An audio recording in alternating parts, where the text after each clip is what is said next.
just two words. Before I show you a very obvious video, but will sort of make you a little bit more relaxed.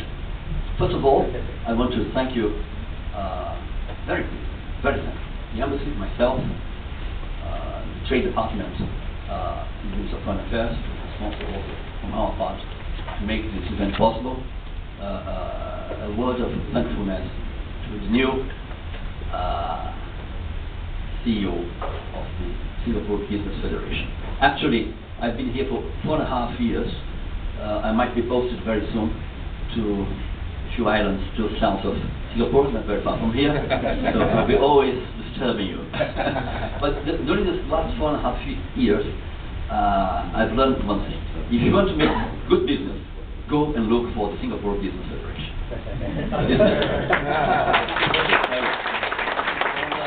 Not me, I'm not a businessman, but I can sort of advise, help, and join hands with the Brazilian business sector and otherwise. And it's unanimous. They all agreed. I've been in Brazil very recently, a few weeks ago. They all agreed that the right way approaching Singapore is through the channels of the Singapore Business Federation. So my word of thankfulness from my government, from the embassy, to make this meeting possible. I'm really overwhelmed by the presence of such a sizable, important, relevant, and heavyweight presence of this audience over here. We have the Singaporean non-resident ambassador to Brazil, Mr. Chu Chao Beng, who happens to be our boss at Keppel. Keppel is a great friend of Brazil. They've been there for almost 10 years, employing around 10,000 people in Rio de Janeiro. So it's not little, it's a lot. Beyond Keppel, i.e. Singapore is in Brazil. Temasek is in Brazil. GIC indirectly is in Brazil too. And the Economic Development Board also in Brazil. So Singapore, every day, every week, every month, every year is more present in Brazil. Same applies to Brazilians over here. Small companies, middle-sized, huge, big companies like Petrobras, like Embraer, like Vale, V-A-L-E, mining sector, they are all here, more and more. It means that business is growing very fast. Sooner than later, I guess that Singapore will be the #1 partner, Brazilian partner in trade, investment, business. You are not China, but your brains are the size of the Chinese territory. So I'm very proud to be here today, and I'll say a few other words regarding trade investment opportunities. But before all, let's relax a bit. 3 minutes of a small, little, lovely, wonderful, warm town called Rio de Janeiro. Please, go ahead.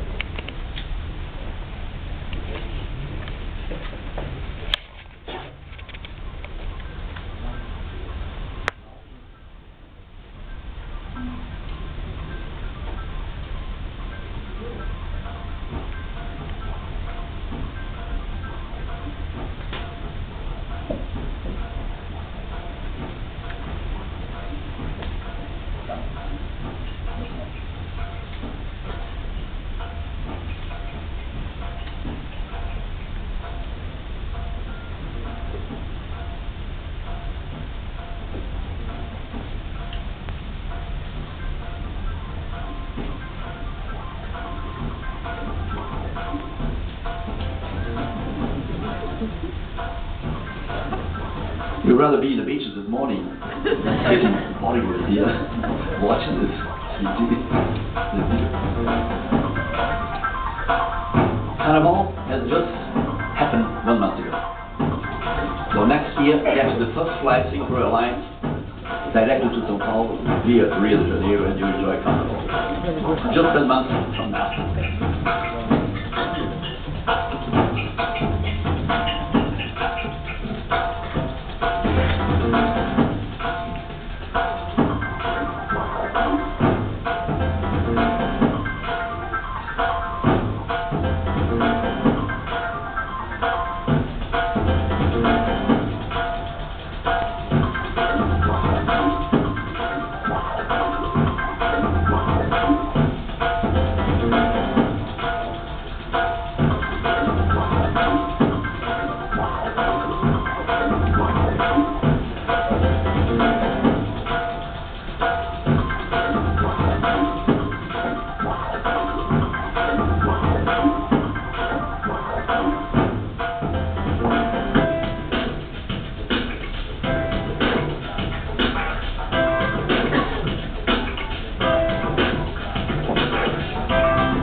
So there are.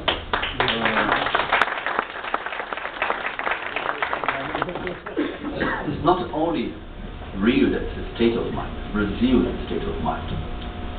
With the figures I just heard from the CEO of Singapore Business Federation, you see that going back 10 years ago, Brazil was not what it is today. Inflation under control. Economic stability, banking system working very steady. Actually, we have been hit, but not so drastically hit by the financial crisis. So the North American bubble didn't hit Brazil, didn't knock Brazil so hard as it did, for instance, in Europe and in other economies too. And why? Because our banking system in the last 10 years has changed. Very stable, rules of the game, rules of the law, with a very open credit policy, but not irresponsible. Interest rate, you might say that's not the highest in the world, but there is a cost for that. Next 4 years, looking into the next 4 years, we have a new president, the lady. Now we are under the spell of a woman, female in power, for a change. Actually, the first woman in 400 years since Brazil was discovered by the Portuguese. We have here our friend from the ambassador from Angola. He can also tell very well. Having also been a colony of Portugal 400 years ago, what it is to have a woman in power. So we're very happy with Brazil. It's a challenge. And she has been proving these last 3 months that she has come to stay. See, her first trip, international trip, was to Argentina, our brother economy, our great partner. But the second one was to China, directly to China, before the United States. The United States used to be our first trade and economic and financial and investment partner for decades and decades and decades. Last 3 years, China has become our first trade partner. Last year, the number one investor in Brazil has been China. So the rules are changing.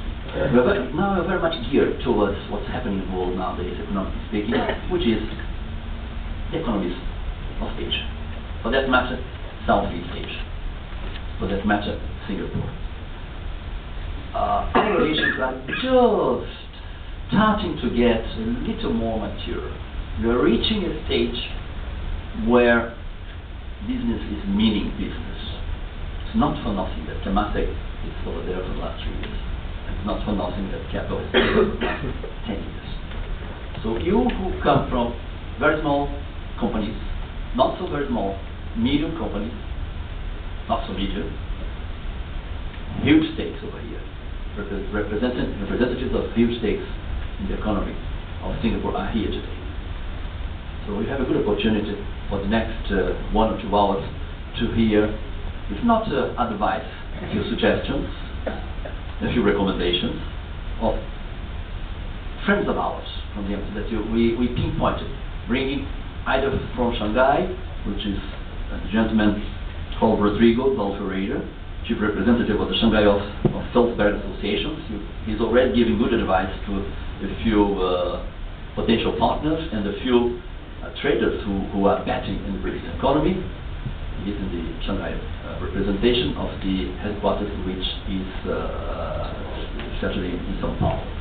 We have also the presence of a very good friend of mine, Ronaldo Beirano, who is a consulting business services legal advisor based in has the good taste of having his headquarters in Rio de Janeiro, though there is another one in São Paulo, who's also very important, competing with the real one.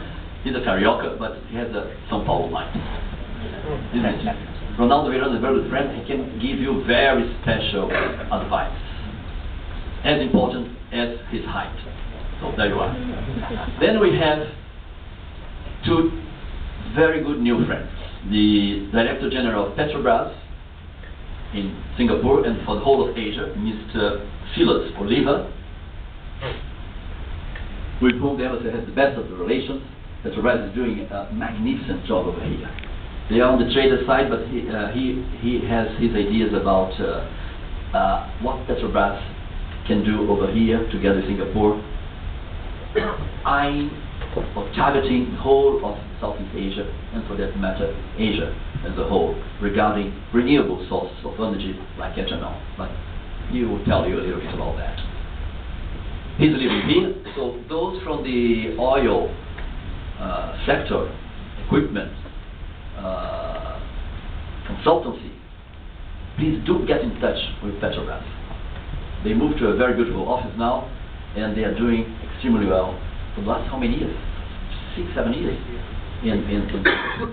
And also we have the presence over here of Mr. Marcos Fonseca. He's the chief representative of Banco do Brasil, Hong Kong office. The good news, may I throw the good news to this beautiful audience over here? Banco do Brasil is opening a representation in Singapore within 30 days, isn't it? 40 days. 30, 40 days. That's very good news. So you people, if you want really to make very quick business and have all the rules made clear in a place to you, go and look for the representation of Banco do Brasil in Singapore. In 40 days it should be open. I would like to bring much more people. It just happened that the president herself made this trip to Singapore, to China. Many businessmen and many people in the investment sector have been following her to China. But this is just, I mentioned to you, you mentioned earlier, that this is just a kind of a preliminary for the business mission that the Singapore Business Federation is organizing, isn't it? Within 1 or 2 months, June or July, to Brazil. So those who might be motivated to go deeper into the Brazilian market, please do contact the Singapore Business Federation, because they are organizing together in Brazilian embassy sizable, huge, important missions to the Brazilian market. São Paulo, Rio, and other cities too. In a nutshell,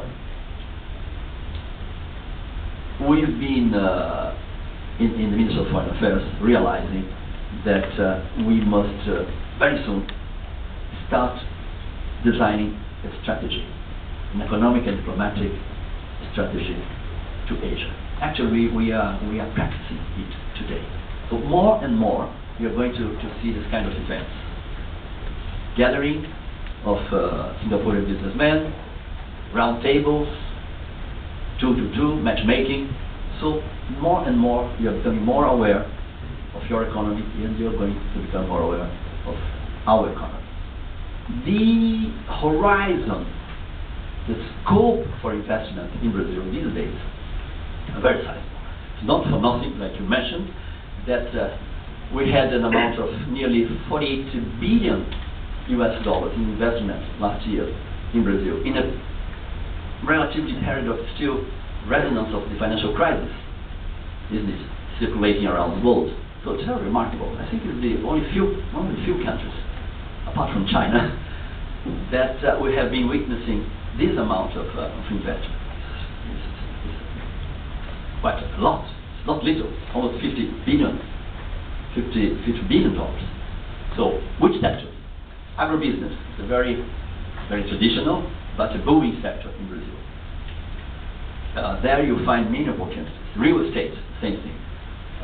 Development, residential units, also a very interesting field where we can go to Brazil, have guidance from these people who are here today, and see that real estate in Brazil hospitality. These are sectors that are starting to boom, just like China. The mirror you can have over here to Brazil, the mirror is China. So if you see China, in a way, we have different culture, but economically or financially speaking, your mirror should be mirroring Brazil, economically speaking. And there's very other different areas, like, as you mentioned, the oil sector, ethanol sector, tourism. These 3 or 4 minutes show that you see on Rio. Rio is not only beautiful nature, it's also investment in tourism, in hospitality. Don't forget that in 2 years' time, 2014, we're going to hold the World Cup, soccer, FIFA World Cup, and the Olympic Games. You must certainly have been watching the BBC and the Bloomberg and many other CNN, many other media satellite channels, or reading the Financial Times, on Business Times, that we are a bit delayed. Yes, we are delayed in what infrastructure is concerned regarding the World Cup and the Olympic Games. That's why we need all of you here, joining forces, coming to Brazil, sharing our worries, and I think it's our psychology. We can't work without stress. Brazil only works well under stress. It's a psychological fact, isn't it? I think our panelists here won't deny it, and it works. It will work. It will work. I'm sure it will. That's why our president, the lady, she is pressing the business sector in Brazil to have it ready for the World Cup and for the Olympic Games. So you have a varied horizon of opportunities for infrastructure, for hospitality, tourism industry, water treatment, agribusiness, related to our readiness, preparation for the World Cup. It's not only the World Cup or the Olympic Games, it's the whole infrastructure of Rio, São Paulo, and a few other cities in the northeast, center, or south of Brazil. It reminds very much me of what happened to Barcelona.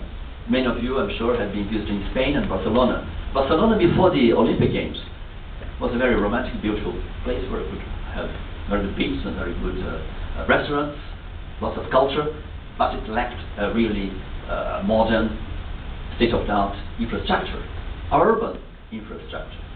So what happened to Barcelona? We were there, I was there with Joe Chalbani, incidentally in the inauguration flight of Singapore Airlines to São Paulo, stopping in Barcelona for 1 hour, and we could witness how Barcelona changes, starting with the airport. Those who have been in Brazil know very well that our airport infrastructure, I would say that it's rather poor. We are making an enormous effort to have it completely transformed and made new, brand new, for our World Cup. We are developing a partnership with the Changi International Group, trying to attract the Changi authorities, the Changi Airport authorities, but also the consulting side of it, Changi Airports, to help us a little bit in this matter of airports. And other international partners will be coming too. Urban infrastructure, it's another area where there are many opportunities, be it in transportation, underground transportation, surface transportation, you name it. Residential, popular residential buildings, as you have it so well here. So it's very wide. Electronics, digital technologies, partnership, this is the name of the game. It's not for nothing that Brazil is already the 7th hugest economy, GDP-wise, in the world, and very soon you might even be among the 5 fastest growing economies in the world in a few years. So, looking ahead, 2010, 2020, you have 10 years, 9 years before you. I guess that if you do homework properly, as we are doing. Proof of it is the performance of Petrobras worldwide, the performance of Embraer. They are here also today, the directors. Actually, right now, Embraer is the third or fourth largest aircraft producer in the world. It's not little. So the opportunities are there. A cancer of contradictions, challenges, risks. Life with challenge, life with risk is boring. It's as boring as being a mediocre businessman sitting in his office, enjoying his tea and not grow. This is not the Singaporean mentality, as far as I know. On the contrary, you risk, you go, you risk in the Indian markets, in the Chinese markets, in Indonesia, in the Emirates. So you could not characterize the business mind of Singapore as a mediocre and a steady one, not creative. On the contrary. So we want to see more business, more partnerships of Singaporeans in Brazil. And mind you, not only Brazil. Is Brazil as a gateway to Argentina, to Chile. Chile is growing very fast. Argentina, with a few political issues momentarily, but enormous potential. Venezuela, Colombia, very well, Peru, the whole of South America. So which is the more obvious gateway? Is Brazil. And with all these economies, Brazil has an intimate relation, like you have here with Southeast Asian countries. So it's a question of matchmaking. It's a question of getting more and more aware of each other. Variety of sectors, investment opportunities are there. In a few minutes, you're going to have a more in-depth approach for the technicalities of how to invest in Brazil, how to make partnership, how to approach our culture. You have a Confucian mindset. We don't have a Confucian mindset. We're very empirical, apparently informal, but also very practical. Above all, the people from São Paulo and Rio. As a matter of fact, also the mentality is changing a lot in northeast Brazil and central Brazil. So the good thing about the Brazilian mindset is the capacity of adaptation to new challenging situations. This is a fact. That's why you had a president who came from a poor state, being a man of no results at all. Very simple, coming from a very modest family. And he became the president of Brazil. And like him, many others in the private sector, coming from very humble roots, became important businessmen. So it's a very open democracy, economically, spiritually, culturally speaking. Very open. Actually, there is no Brazilian. Brazil is a mixture, it's a melting pot, like Singapore, of cultures. Be it Europeans, be it even Chinese or Japanese. Actually,